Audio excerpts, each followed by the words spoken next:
मैं नीवी मेरा पुरुष ऊंचा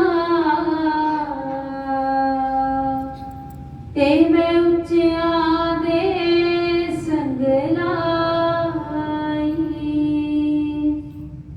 सदके जावा एना उच्चा तो जिन्ना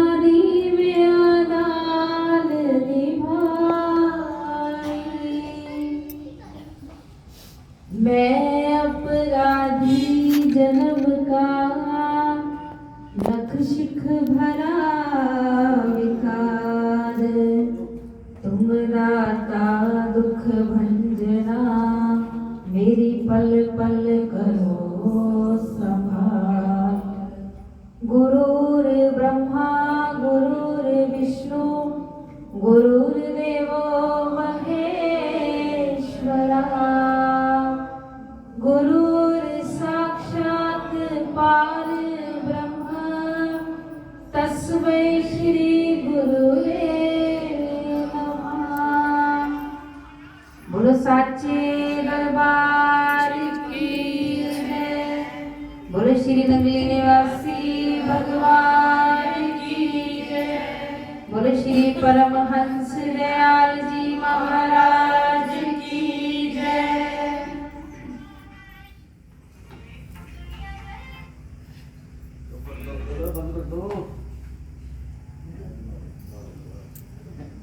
इष्ट देव भगवान के चरणों में आई हुई मेरे गुरुदेव की प्यारी प्यारी संगत को मेरा नमन। कहते हैं कि जो जिस संगत में बैठता है ना वो उसी रंगत में रंग जाता है। अगर आप में से कोई भी ऐसा व्यक्ति होगा जिसे ये संग पसंद नहीं होगा वो मेरे गुरुदेव के चरणों में नहीं आएगा। हम सबकी विचारधारा मिली, हम सबका गुरुदेव के चरणों में प्रेम बढ़ा तो हम अपने दादा दीनदयाल के चरणों में इकट्ठे हुए। और भी न जाने कितने लोग हैं जो दरबार के आगे से निकल रहे हैं, लेकिन जिसको मेरे भगवान अपने चरणों में बुलाएंगे वो ही तो आ सकता है। किसी ने गलत नहीं कहा कि उसकी मर्जी के बिना पत्ता भी नहीं हिल सकता। तो हमारी और आपकी क्या हस्ती कि हम उनके चरणों में बैठकर उनका गुणगान कर सकें। जो जिस वस्तु की चाह रखता है उसे वही मिलती है। एक बार एक गोबर के ऊपर बैठने वाले कीड़े ने एक कमल के पुष्प पर बैठने वाले भृंग से कहा कि कल तुम मेरे घर पर भोजन पर आना। अब आप समझ सकते हो कि गोबर का जो कीड़ा है उसका भोजन भी क्या होगा, गोबर ही तो होगा। जब उसने कीट वाले भृंग को अपने घर पर आमंत्रित किया वो उसका मान रखने के लिए उसके घर पर चला गया। जैसे ही उसने अंदर एंट्री करी उससे वो दुर्गंध बर्दाश्त नहीं हुई, क्योंकि वो तो कमल के पुष्प के परागों का रस लेता था। वो गोबर की दुर्गंध को कैसे बर्दाश्त कर सकता था। जैसे ही वो भीतर गया और बाहर आ गया, गोबर के कीड़े ने उससे पूछा कि भाई क्या हुआ, तुम्हें मेरे घर आना अच्छा नहीं लगा? तो जानते हो उस कीट ने क्या उत्तर दिया? उसने कहा कि कोई बात नहीं, कल तुम मेरे घर आना। गोबर के कीड़े ने कहा कोई बात नहीं। अगले दिन वो गोबर का कीड़ा उस कीट के घर गया उस कीट का घर जानते हो कौन सा था? कमल के पुष्प की पंखुड़ियों के भीतर वो कीट रहता था। जैसे ही वो गोबर का कीड़ा कीट के पास गया, उसे बड़ी अच्छी अच्छी सुगंध आई। किसी ने क्या किया कि वो पुष्प तोड़कर भगवान के चरणों में चढ़ा दिया, और कीट ने गोबर के कीड़े से पूछा कि भाई कैसी रही? तो जानते हो गोबर के कीड़े ने क्या उत्तर दिया कि लोग तो मर के भगवान के चरणों में जाते हैं, और मेरे जैसा भाग्यशाली देखो कि मैं पहले तुम्हारे द्वारा इस पुष्प पर आया और उस भगत ने मुझे भगवान के चरणों में अर्पित किया। ये संगत का ही तो असर है जो हम गुरुदेव के चरणों में रोज आते हैं।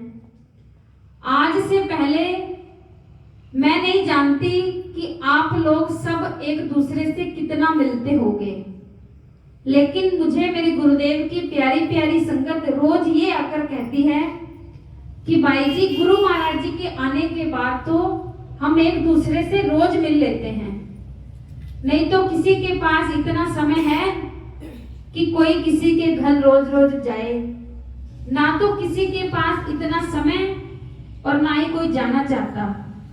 आप खुद नोट करना, कभी किसी के घर लगातार एक हफ्ता जाकर देख लो, पहले दिन की आवाभगत और दूसरे दिन की और फिर तीसरे दिन की, और चौथे दिन तो जिसके घर जाओगे ना वो शायद अपना टाइम भी चेंज कर लेगा कि वो आने वाला है। हमें भी कई लोग कहते हैं कि भाई जी आप हमारे घर रोज आया करो, चाहे हम भी हैं। ये कहने की बातें हैं कि रोज आया करो, रोज तो कोई किसी के घर नहीं जा सकता। ये तो एक मेरे गुरुदेव का दर ही है जो वो खुद स्वयं बाहें फैलाकर बैठे हैं और हमें रोज बुलाते हैं। कहते हैं कि भगवान से अपने भक्तों का दुख देखा नहीं जाता, वो सब कुछ बर्दाश्त कर लेते हैं, लेकिन अपने भक्तों पर आई पीड़ा को बिल्कुल बर्दाश्त नहीं करते।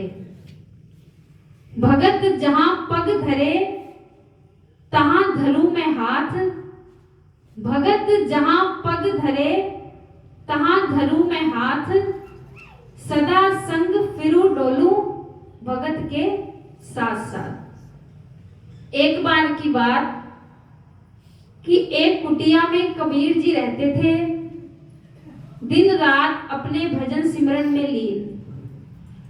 उनकी कुटिया के पास एक वैश्या ने एक कोठा खरीद लिया। वो अपने कोठे पर दिन रात नृत्य करती और कुछ ऐसे वैसे लोग आते तो बड़ा शोर शराबा होता।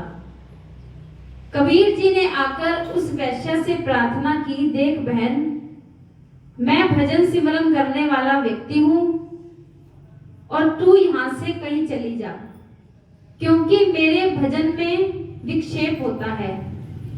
तुम्हारी ये इतनी ऊंची ऊंची आवाजें, तुम्हारा नृत्य और तुम्हारे ये घुंघरूओं की आवाज मुझे अच्छी नहीं लगती।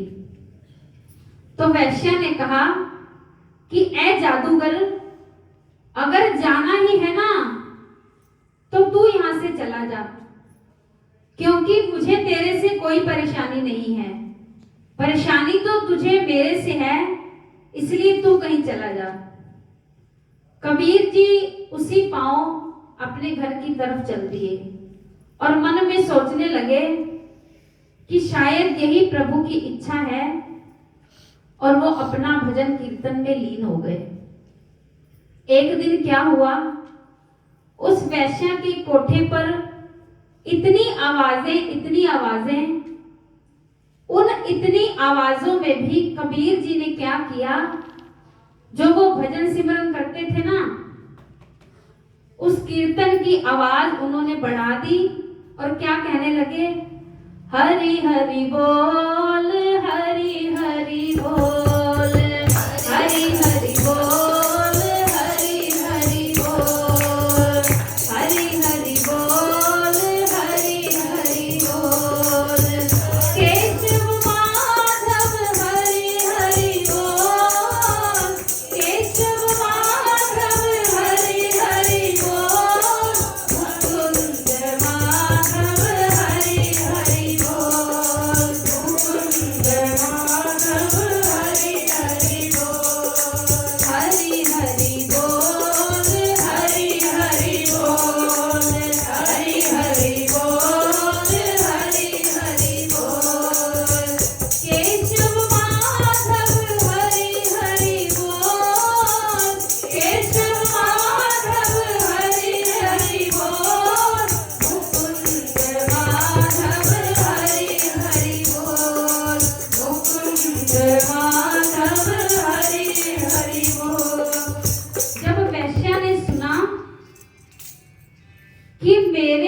कोठे पर इतना नृत्य और इतने घुघरों की आवाजों में भी कबीर जी के कीर्तन की आवाज मेरे कानों तक आ रही है।